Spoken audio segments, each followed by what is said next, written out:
ये चैनल केवल मनोरंजन के लिए है। हम किसी भी तरह के अंधविश्वास को बढ़ावा नहीं देते। सब्सक्राइब करें और देखें फ्राइडे, एक दिल दहला देने वाली हॉरर स्टोरी। बिना घबराए बेल आइकॉन प्रेस करना ना भूलें।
ये स्टोरी हमें भेजी है हमारे सब्सक्राइबर तनुश्री महेश ने।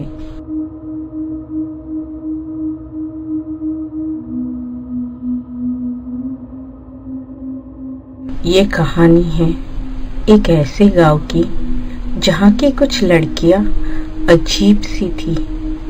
अजीब इसलिए क्योंकि उनके दांत बहुत लंबे और राक्षस की तरह थे। सुना है किसी चुड़ैल के श्राप के कारण उन लड़कियों के दांत टेढ़े मेढ़े और लंबे हुए थे। सालों से इस गांव में ऊंचे ऊंचे नारियल के पेड़ थे, उस पे वो चुड़ैल रहती थी। किसी को पता नहीं था कि ये चुड़ैल कहाँ से आई थी। कहा जाता है कि जिन लड़कियों के दांत ऐसे टेढ़े मेढ़े हैं वो लड़कियां अपने मुंह में गुड़ रखकर उस नारियल के पेड़ के नीचे रात में सो जाए तो वो चुड़ैल नीचे आके उनके मुंह के अंदर का गुड़ खा लेगी, तो वो लड़की इस श्राप से मुक्त हो जाएगी। लेकिन शर्त ऐसी थी कि जो भी वो पेड़ के नीचे सोएगा उसकी आंखें बंद होनी चाहिए और वो ऐसे सोई हो जैसे वो लाश हो। अगर चुड़ैल को पता चला कि वो लड़की जिंदा है तो वो उसे मार डालेगी और खा लेगी।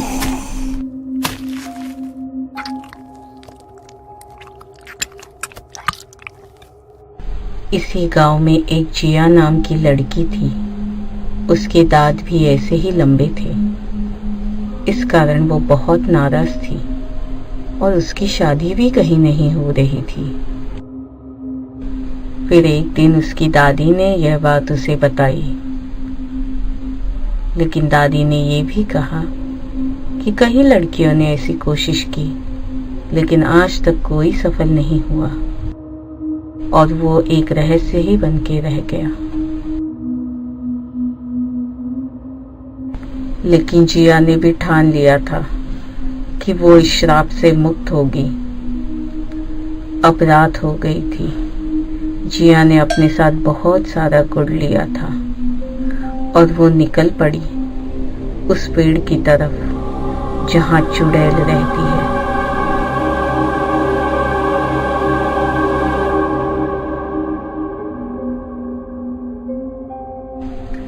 जिया ने अपनी मुंह में गुड़ भर लिया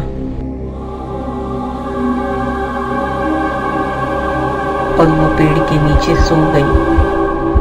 जिया को बहुत डर लग रहा था कि उसकी एक छोटी सी गलती उसकी जान ले सकती है। कुछ समय बाद उसे चुड़ैल के हंसने की आवाज आने लगी। फिर भी जिया वहां से नहीं हिली।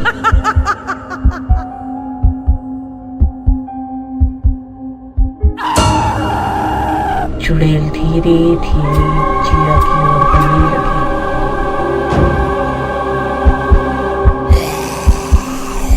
अब जिया को उसकी सांसें महसूस हो रही। फिर भी जिया चुपचाप वहां पड़ी रही। उसके बाद शायद डर के मारे जिया बेहोश हो गई।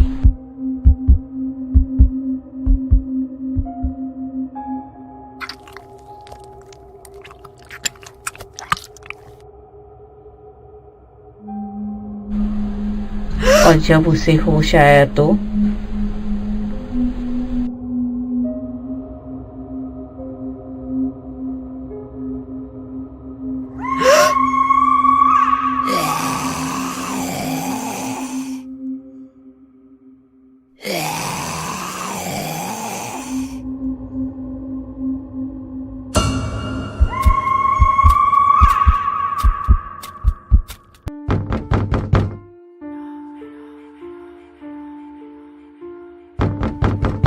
हरीश के दरवाजे पर रात में अचानक दस्तक होने लगती है। हरीश की आंखें खुलती है।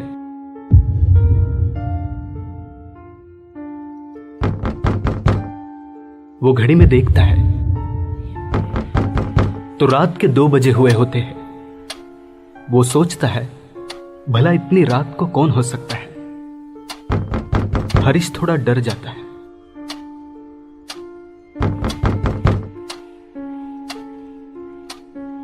वो सोचता है भला इतनी रात को कौन हो सकता है। हरीश थोड़ा डर जाता है। वो दिया हाथ में लेके दरवाजे की ओर बढ़ने लगता है।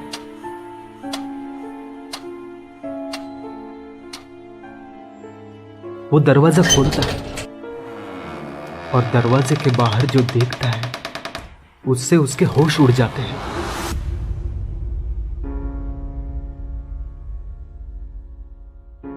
उसे अपनी आंखों पे विश्वास नहीं होता।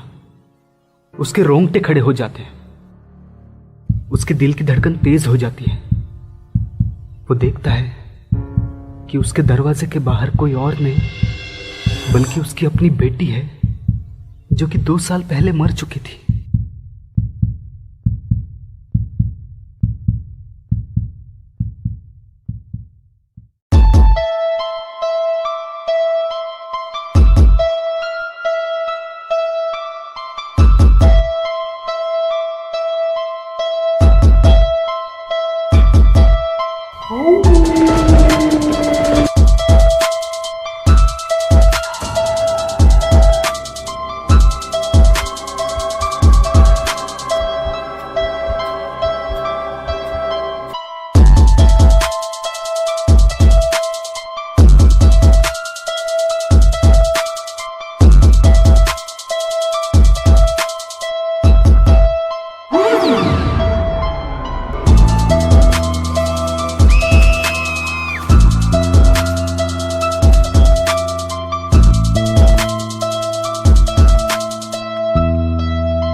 हरीश अपनी बेटी को 2 साल बाद जिंदा देखकर सुन सा पड़ गया था। तभी हरीश की बेटी ने कहा, पापा मैं ठीक हो गई, अब आपको मेरी शादी की फिक्र करने की कोई जरूरत नहीं। चुड़ैल ने मुझे ठीक कर दिया पापा, लोग सही कहते थे, वो चुड़ैल लड़कियों के दांत ठीक कर देती है। देखिए मुझे, मैं ठीक हो गई हूं, मैं ठीक हो गई पापा। हरीश बिना कुछ कहे उसे बस देखते रहता है। उसे कुछ भी समझ में नहीं आता। उतने में वो लड़की दीवार पर खुद की हार लगी तस्वीर देख के दंग हो जाती है। वो अपने पापा से कहती है, पापा मेरे फोटो पे ये हार क्यों है? क्या कोई मुझे बताएगा ये मेरे साथ क्या हो रहा है? और वो बेहोश हो जाती है। दूसरे दिन जब उसे होश आता है तो उसके पापा उसे बताते हैं कि उन्हें लगा कि चुड़ैल ने उसे खा लिया। उसके पापा ने पूछा, तुम 2 साल तक कहां थी? मैंने तुम्हें बहुत ढूंढा लेकिन तुम हमें कहीं नहीं मिली। आखिर हुआ क्या तुम्हारे साथ? ये कैसा रहस्य है? तभी सीमा का चेहरा सफेद पड़ गया। उसे अपने कानों पर विश्वास ही नहीं हो रहा था। उसने कहा, 2 साल हो गए, लेकिन मैं कल ही तो गई थी उस पेड़ के नीचे और चुड़ैल ने मुझे ठीक कर दिया। तभी उसके पापा बोले, नहीं सीमा नहीं, 2 साल से तुम लापता हो, किसी को मालूम नहीं तुम गई कहां हो, क्या हुआ तुम्हारे साथ। सीमा को विश्वास नहीं हो रहा था कि आखिर ये कैसा रहस्य है। तभी हरीश ने कहा, हम पार्वती मां से इस रहस्य के बारे में पूछते हैं। इस गांव में वही है जो उस पेड़ के रहस्य के बारे में काफी कुछ जानती है।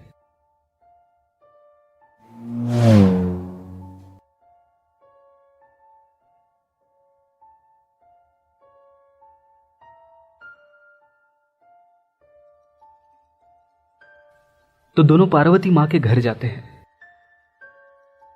पार्वती मां अपनी व्हील चेयर पे बैठी हुई थी।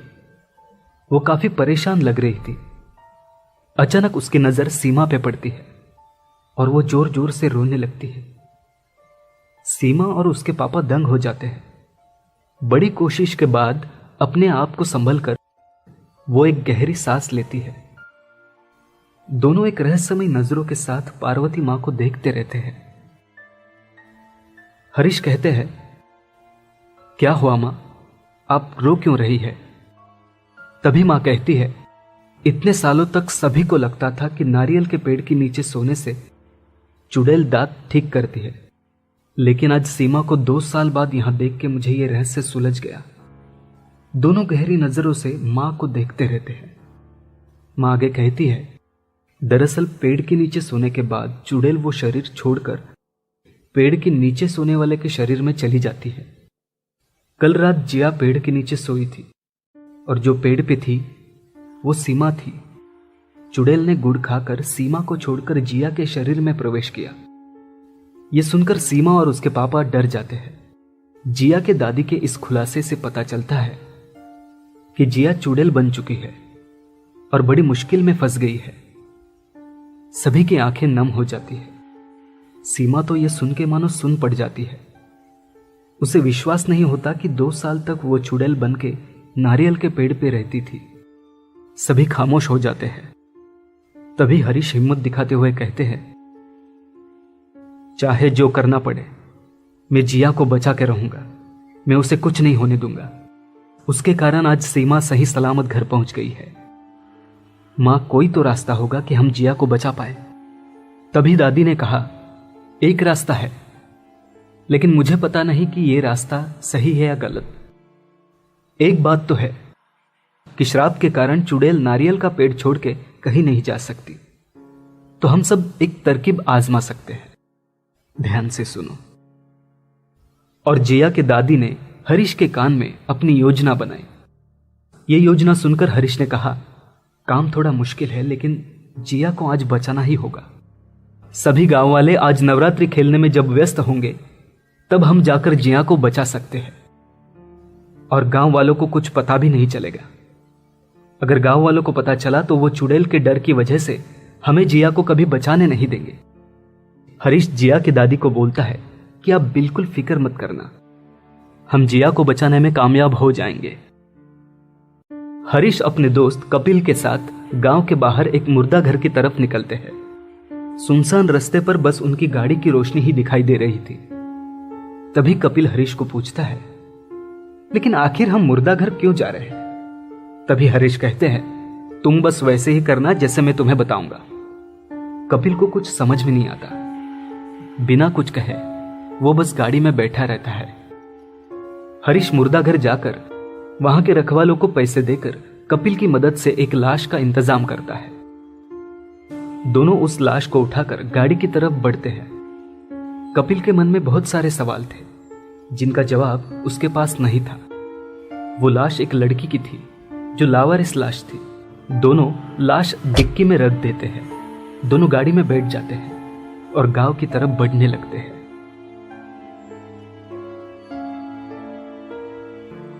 जैसे ही वो उस नारियल के पेड़ के यहां पहुंच जाते हैं, हरीश कार का इंजन बंद कर देता है और कपिल से कहता है, चलो डिक्की से लाश निकालते हैं। कपिल कहता है, लेकिन हम करने क्या जा रहे हैं?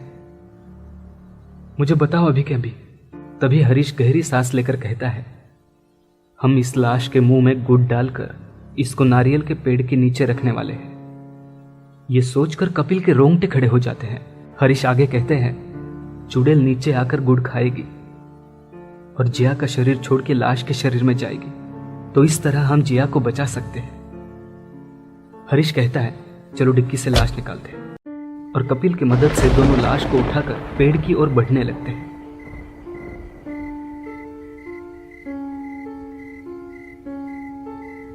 दोनों बहुत डर जाते हैं, लेकिन किसी तरह हिम्मत करके उस लाश को पेड़ के नीचे रख देते हैं और उसके मुंह में गुड़ डालकर वहां से दूर झाड़ियों में छुप जाते हैं।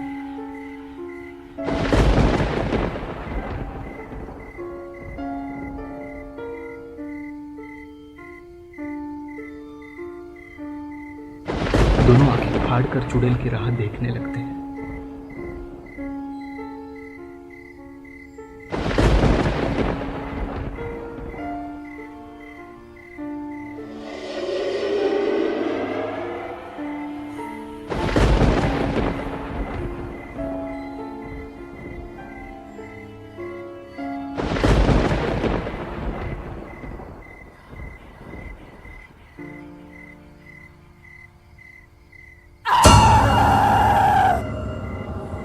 तभी अचानक चुड़ैल पेड़ से नीचे आने लगती है।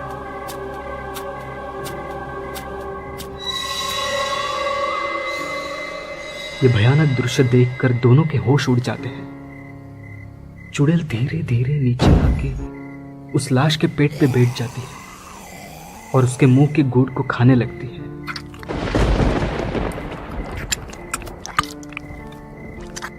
थोड़ी ही देर में वो चुड़ैल बेहोश होकर लाश के बाजू में गिर जाती है।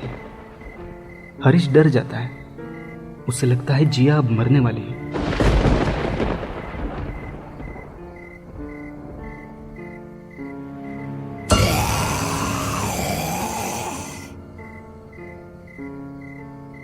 तो अचानक वो लाश पेड़ पर चिपक जाती है और धीरे धीरे सरकते हुए ऊपर जाने लगती है। यह नजारा देखकर दोनों बहुत डर जाते हैं और वो लाश नारियल के पेड़ पे सबसे ऊपर जाती है और यहां जिया को होश आता है। वो वहां से उठकर अपना मुंह को हाथ लगाती है और खुश हो जाती है। वो सोचती है मैं तो बिल्कुल ठीक हो चुकी हूं और वो वहां से घर की ओर चलने लगती है। तो सामने उसे हरीश अंकल दिखाई देते हैं। वो भाग के उनके पास जाती है।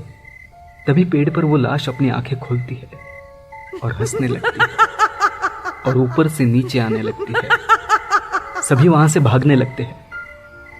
हरीश कहते हैं, डरो मत। पार्वती माँ ने कहा था वो चुड़ैल ये नारियल के पेड़ को छोड़कर कहीं नहीं जा सकती। भगवान का लाख लाख शुक्र है सब बच गए। और सभी गाड़ी में बैठकर गांव की ओर बढ़ने लगते हैं। थोड़ी देर बाद वो चुड़ैल नीचे उतर के आती है और जोर जोर से हंसने लगती है और हॉन्टेड ट्री छोड़कर वहां से गांव की ओर बढ़ने लगती है। जैसे उसका मकसद अब पूरा हो गया था। हॉन्टेड ट्री से छुटकारा पाने का।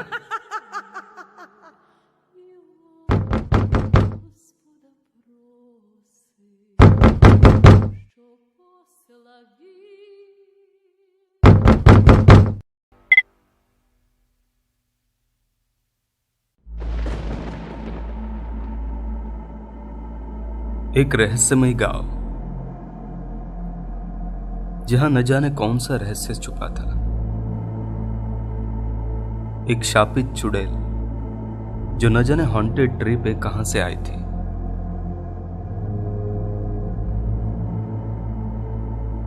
गांव की कुछ लड़कियों के राक्षस जैसे दांत क्यों थे? गांव में ऐसे कई सवाल घूम रहे थे जिनका जवाब किसी के पास नहीं था।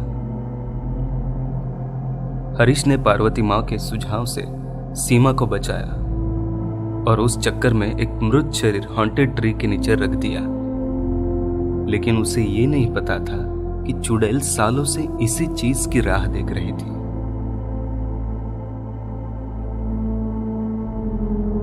एक माध्यम, सालों से वो एक माध्यम की तलाश कर रही थी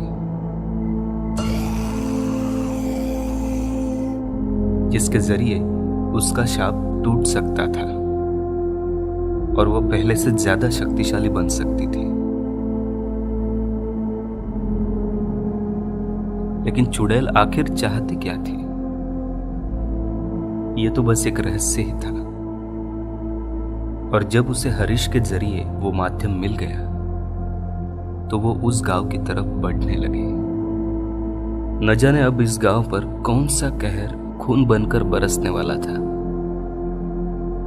अब आगे।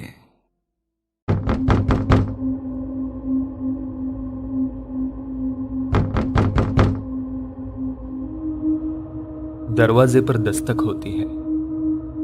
सुहास सोया हुआ है। उसकी नींद खुलती है।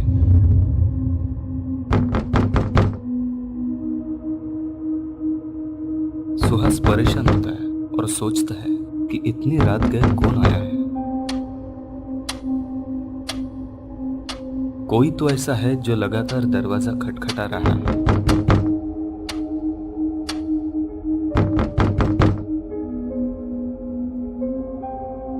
सुहास उठता है। सुहास डर के पूछता है, कौन है? उसे कोई जवाब नहीं आता। वो फिर से पूछता है, कौन है? कौन है बाहर? वो वहां से उठता है और दरवाजे की तरफ चलने लगता है। अभी भी कोई लगातार दरवाजा खटखटा रहा है। सुहास सोचता है, आखिर कोई जवाब क्यों नहीं दे रहा। हिम्मत इकट्ठा करके वो दरवाजा खोलने लगता है।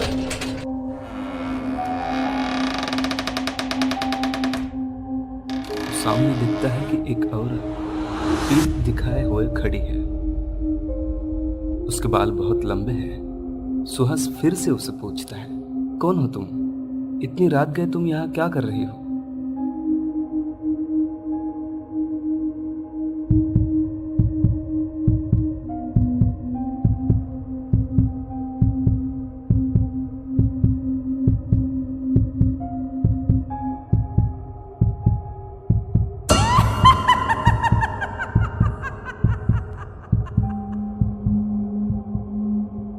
तो वो औरत बोलती है, पहचाना नहीं मुझे? उसे देख के सुहास के होश उड़ जाते हैं। डर के मारे सुहास की बोलती बंद हो जाती है। उसके पसीने छूटने लगते हैं।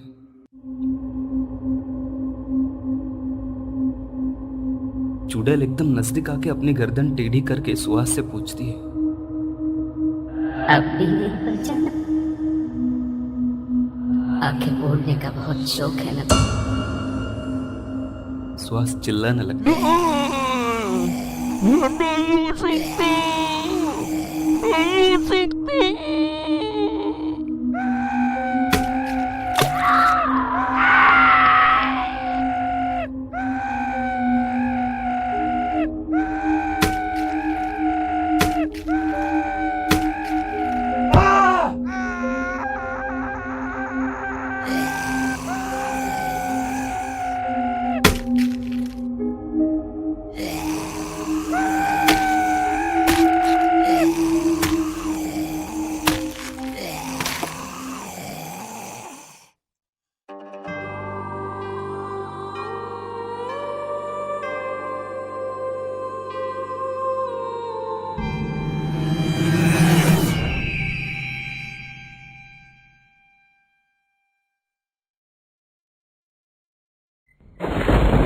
अपना सामान बेचने के लिए गांव के बाहर गया हुआ था। उसे लौटने में बहुत देर हो गई थी।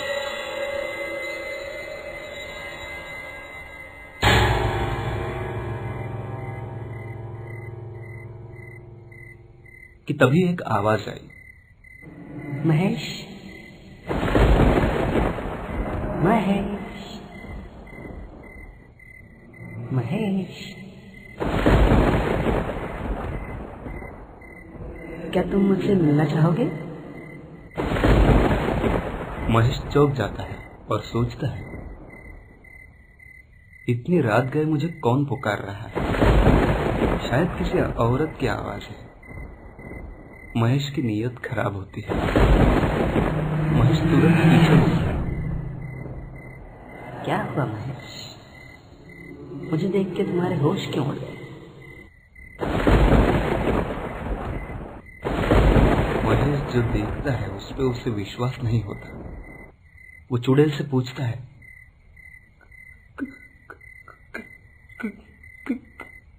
क्या तुम वही चुड़ैल हो?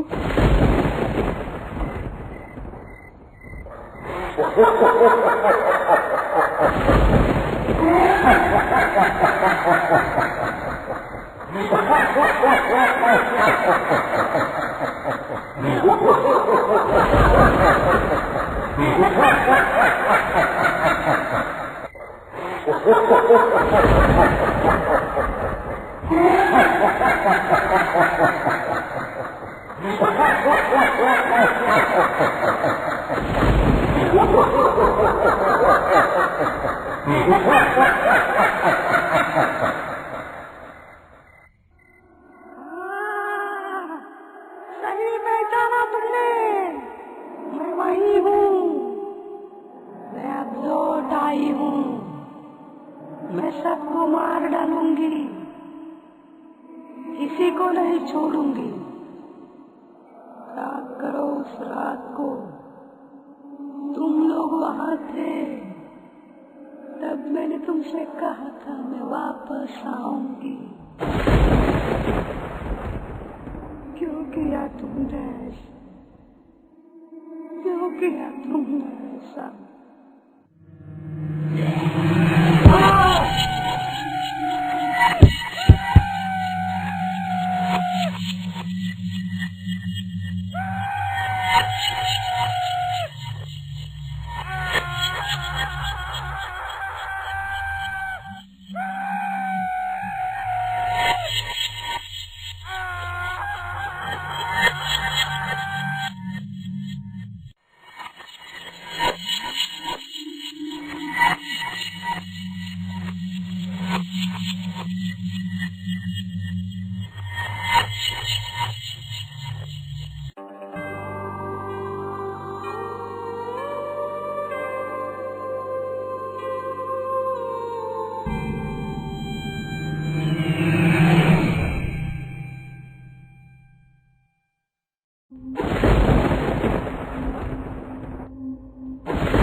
जमींदार रात खाना खा के अपने घर के गार्डन में बैठे हुए थे।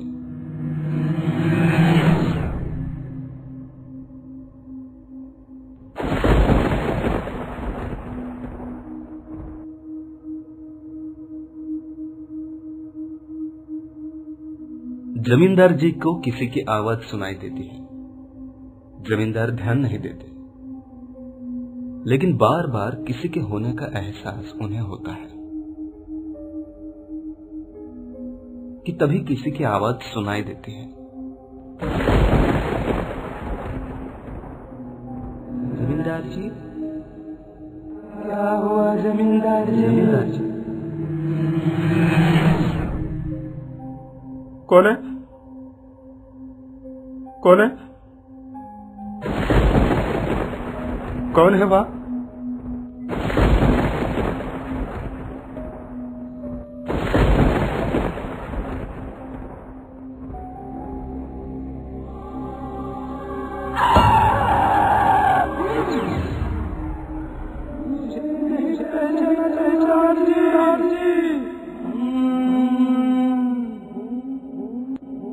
मुझे नहीं पहचाना। पहचाना? क्या हुआ जमींदार जी? बोलती बंद हो गई। अब तो ये बोलना के लिए बंद हो जाए। जैसे गुड़ लगे दो ना जमींदार जी। थोड़ा सा गुड़, थोड़ा सा दो ना जमींदार जी।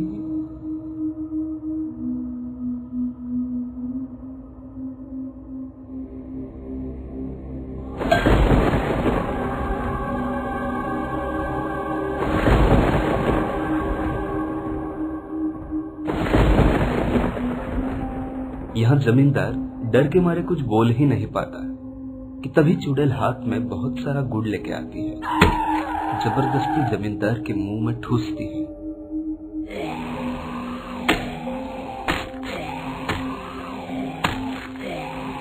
और इतना ठूसती है कि तभी जमींदार सहन नहीं कर सका और उसकी मौत हो गई।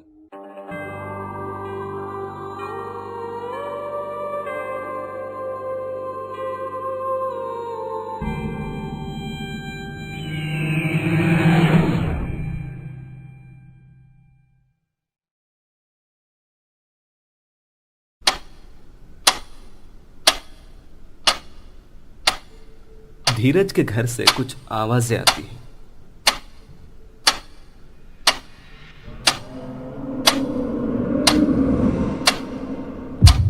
धीरज की नींद खुलती है। वो सोचता है इतनी रात गए जिया किससे बात कर रही है कि तभी आवाज आती है, पापा मुझे बचाओ, पापा मुझे बचाओ, पापा मुझे बचाओ पापा। धीरज डर जाता है। अरे जिया तो अंदर सोई थी, क्या हुआ उसे? ऐसा सोच के धीरज जल्दी जल्दी अंदर जाता है।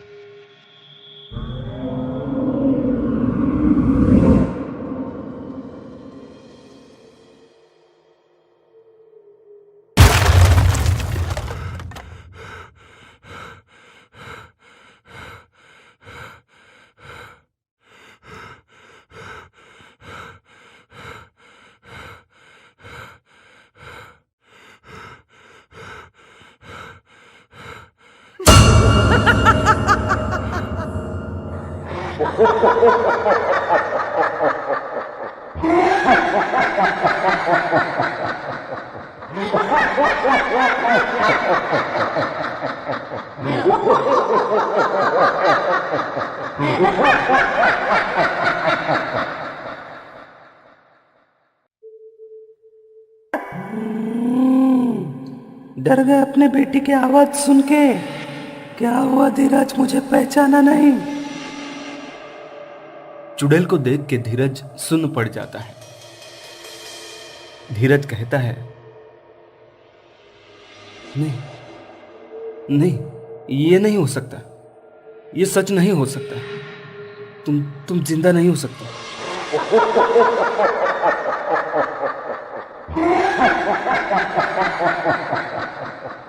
कि तभी ये शोर सुन के जिया की आंखें खुलती हैं।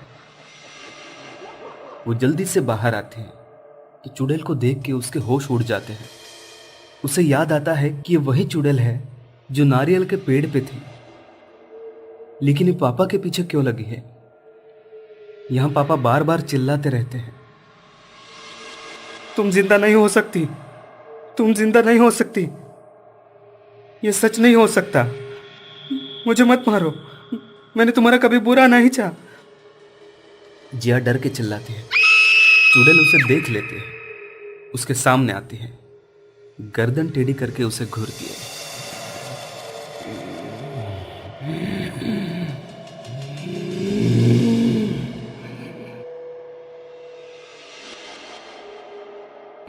जिया बेहोश होती है।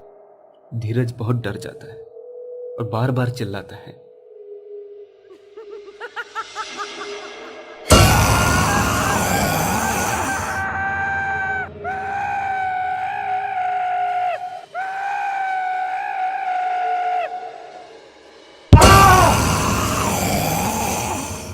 लेकिन चुड़ैल आखिर धीरज का गला दबाकर उसे मार डालती है।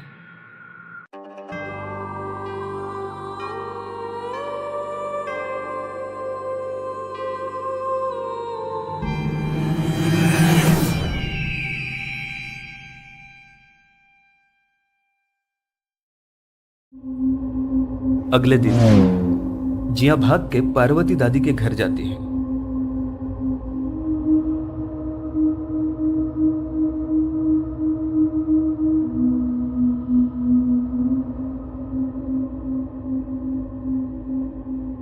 तो उसे पता चलता है कि गांव में और भी 3 खून हुए हैं।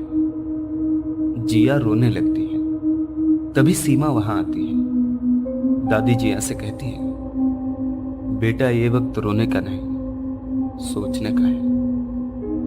ये चुड़ैल नारियल के पेड़ से नीचे कैसे आई और ये गांव के लोगों को क्यों मार रही है। तभी जिया ने कहा, हाँ दादी, मैंने कल रात वो चुड़ैल को देखा। वो नारियल के पेड़ की ही थी। उस चुड़ैल ने मुझे भी देखा लेकिन मुझे कुछ किया नहीं। सब दंग हो जाते हैं। तभी सीमा के पापा बोलते हैं, शायद ये चुड़ैल औरतों को नहीं मारती। तब सीमा बोलती है, पहले ये पता लगाना होगा कि चुड़ैल को किस कारण ये श्राप दिया गया होगा। इस गांव की लड़कियों के ही दांत क्यों ऐसे टेढ़े मेढ़े हैं और हम लोग इस चुड़ैल से छुटकारा कैसे पाए। सब सोच में पड़ते हैं कि तभी जिया को याद आता है और वह कहती है, दादी, कल रात जब चुड़ैल हमारे घर आई थी तब पापा कुछ ऐसा बोल रहे थे। ये सच नहीं हो सकता, मुझे मत मारो, मैंने तुम्हारा कभी बुरा नहीं चाहा। तब दादी कहती है, जरूर, इस सब के पीछे कुछ न कुछ राज जरूर है, हमें पता करना होगा। कि तभी जोर जोर से दरवाजा खटखटाने की आवाज आती है और बार बार आती है। सब डर जाते हैं। सब दरवाजे की ओर देखने लगते हैं, कहीं ये वो चुड़ैल तो नहीं, ऐसा सबको लगता है। सीमा के पापा हिम्मत करके दरवाजा खोलते हैं।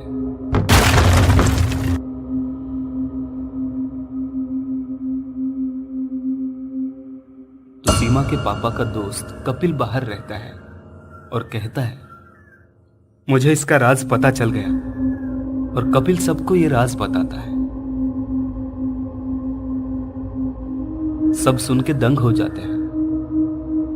कपिल ने क्या कहा होगा जिस कारण सब लोग हैरान हो गए, ये जानने के लिए देखिए ये कहानी का चौथा पार्ट।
कपिल इस सबके राज सबको बताने लगता है और दादी से पूछता है कि दादी, ये कई साल पहले की बात है, तब हमारे गांव की औरतें बिल्कुल ठीक थी। सब जगह खुशहाली ही खुशहाली थी, किसी को कुछ परेशानी नहीं थी और आसपास के गांव में भी अपने गांव के चर्चे होते थे। यही सुन के अपने गांव में लीना नाम की एक औरत आई। दादी, क्या आप किसी लीना नाम की औरत को जानती हो? कभी ये नाम सुना है आपने दादी? हाँ, एक औरत किसी दूर गांव से आई तो थी, लेकिन अचानक कहां गायब हो गई, किसी को कुछ पता नहीं। एक दिन गांव की पंचायत में किसी ने जमींदार जी से उसके बारे में पूछा तो जमींदार जी ने कहा कि वो औरत चुड़ैल थी हमने उसे गांव से बाहर भगा दिया। ये बात सुन के सब चौंक जाते हैं, लेकिन वो तो पुरानी बात है बेटा, उसका इस सब से क्या संबंध? तो कपिल बोलता है, संबंध है दादी। जब चुड़ैल जमींदार को मार रही थी, मैं वही था। मैंने जमींदार जी को मरते हुए देखा है, और जब वो उन्हें मार रही थी कि तब जमींदार जी ने कहा, क्या तुम हम सबको मारोगी? मुझसे गलती हो गई है, माफ कर दो मुझे। तो चुड़ैल ने कहा, उस रात तुम, सुहास, महेश और धीरज वहां थे। तुम सबको मैं मार डालूंगी, किसी को नहीं छोड़ूंगी। ये सुन के मैं भाग के महेश के पास गया तो वो गांव के बाहर शराब के अड्डे पे मुझे मिला। महेश ने बहुत शराब पी थी। तो मैंने उसे पूछा कि बता महेश, क्या हुआ था उस रात? तो उसने मुझे शराब के नशे में ये सब बता दिया। कई साल पहले एक लीना नाम की औरत थी। उसका इस दुनिया में कोई नहीं था।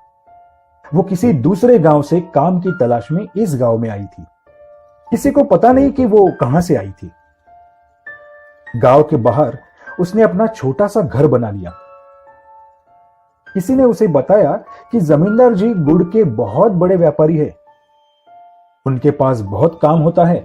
तो एक दिन वो जमींदार के घर काम की तलाश में गई।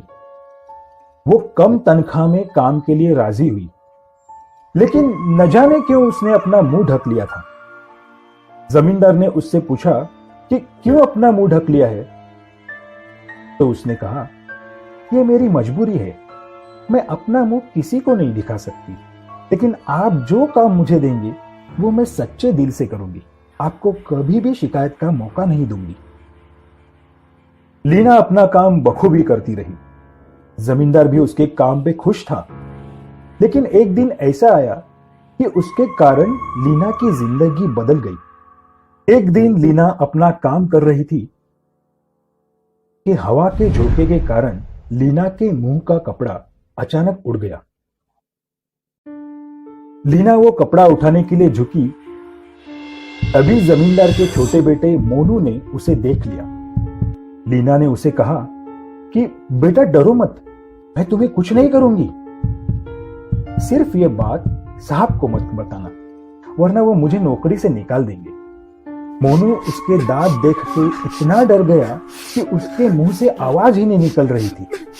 लीना उसे समझाने के लिए आगे गई तो वो जोर से चिल्लाने लगा। उतने में जमींदार बाहर आया। वो भी लीना को देख के चौंक गया और बोला, कौन हो तुम? मेरे बेटे के साथ क्या करना चाहती हो? लीना ने कहा, साहब मैं लीना हूं, इसलिए मैं अपना चेहरा छुपाती हूं। जमींदार चौंक गया। अपने बेटे के पास भाग के गया तो मोनू जमीन पे गिरा हुआ था।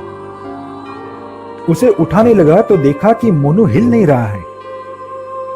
वो बार बार मोनू को उठाने लगा, लेकिन मोनू कुछ नहीं बोला। जमींदार समझ गया कि मोनू मर गया है। जमींदार गुस्से में लाल हो गया और लीना को पकड़ लिया और बोला कि तुम चुड़ैल हो, मेरे बेटे को तुमने मारा है, अब मैं तुम्हें नहीं छोड़ूंगा। जमींदार ने अपने दोस्त सुहास को बुला लिया और सब कहानी बता दी। सुहास ने कहा, इस चुड़ैल को अभी मार देते हैं, नहीं तो ये पूरे गांव को मार डालेगी। लीना उनकी बात सुन के डर गई। उसने कहा, मुझे छोड़ दो, ये गांव छोड़ के मैं चली जाऊंगी, मुझे छोड़ दो। और लीना जोर जोर से चिल्लाने लगी कि तभी उसका मुंह बंद करने के लिए जमींदार ने बाजू में रखा हुआ गुड़ लीना के मुंह में ठूस लिया ताकि वो चिल्ला न सके। दोनों ने लीना की बात नहीं सुनी। सुहास ने अपने साथ और गांव वालों को बुलाया। उनमें महेश और जिया के पापा धीरज भी शामिल थे, लेकिन जिया के पापा बार बार बोल रहे थे कि इसे छोड़ देते हैं, इसके दांत ऐसे हैं, उसमें इसकी क्या गलती। लेकिन किसी ने उनकी बात नहीं सुनी।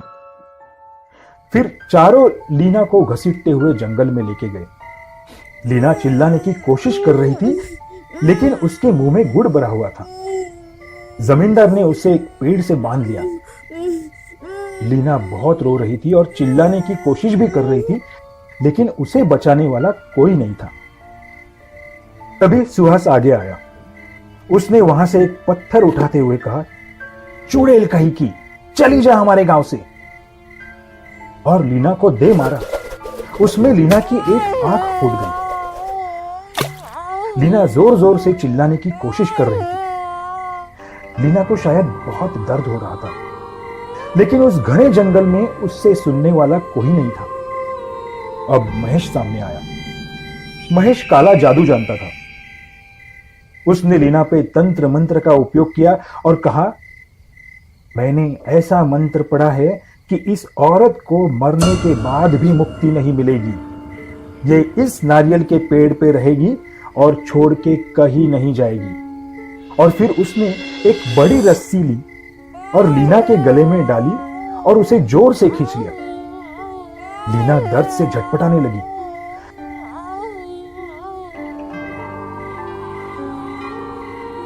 तीनों लोग हंसने लगे, लेकिन जिया के पापा को उनका यह बर्ताव अच्छा नहीं लग रहा था। लेकिन इन लोगों के सामने वो कुछ नहीं बोल सके। अचानक लीना के मुंह से गुड़ नीचे गिर गया और वो चिल्लाते हुए बोली, मेरे साथ तुम लोगों ने बहुत बुरा किया है। मैं तुम लोगों को श्राप देती हूं कि तुम्हारे घर में जो बेटियां पैदा होगी उनके दांत भी ऐसे ही टेढ़े मेढ़े होंगे। श्राप है ये, मेरा श्राप है। ये सुन के जमींदार गुस्से से लाल हो गया। गुस्से से जमींदार ने महेश के हाथ की डोरी खींच ली और छोड़ दी। लीना सीधे गड्ढे में जा गिरी। वो अपनी आखिरी सांसें गिन रही थी और बार बार बोल रही थी, इस सब की सजा तुम लोगों को मिलेगी। मैं वापस आऊंगी, मैं वापस आऊंगी, नहीं छोड़ूंगी तुम लोगों को। फिर उन चारों ने मिलकर उस पे मिट्टी डाल दी और उसे उसी पेड़ के नीचे दफन कर दिया।